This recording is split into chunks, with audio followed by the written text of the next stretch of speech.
శుక్లాంబరధరం విష్ణుం దశవర్ణం చతుర్భుజం ప్రసన్నవదనం ధ్యాయేత్ సర్వవిఘ్నోపశాంతయే.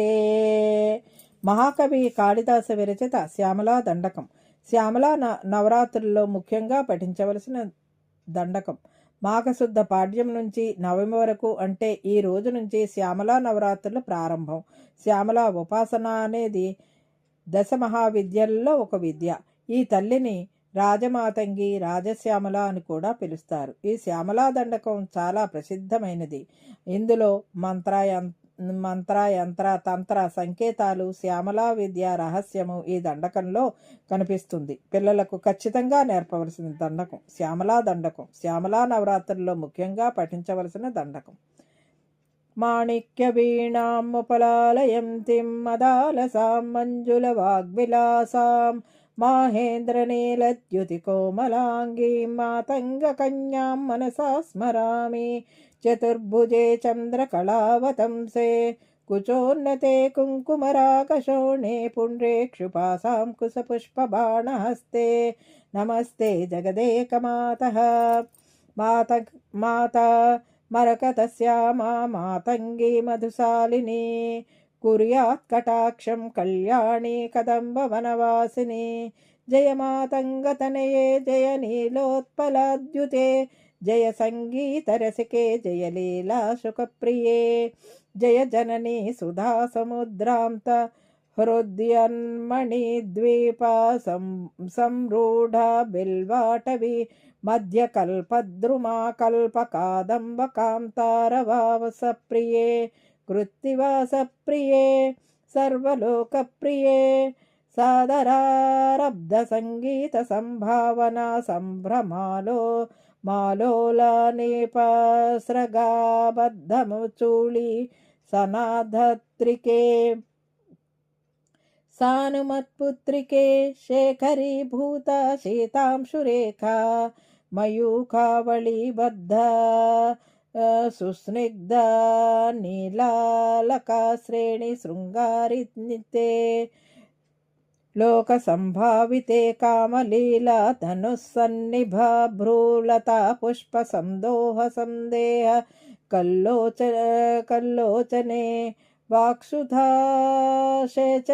చారు గోరోచనా పంకకేళి లలామాభిరామే సురామే రమే ప్రోల్లసద్వాళికా మౌక్తికా శ్రేణికా చంద్రికా చంద్రికా మండలోద్భాసి లావణ్య గండస్థలన్యస్త కస్తూరికా పత్రరేఖా సముద్భూత సౌరభ్య సంభ్రాంత భృంగాంగనాగీత సాంద్రీభవన్మంత్ర తంత్రీస్వరే సుస్వరే భాస్వరే వల్లకీ వాదన ప్రక్రియాలోల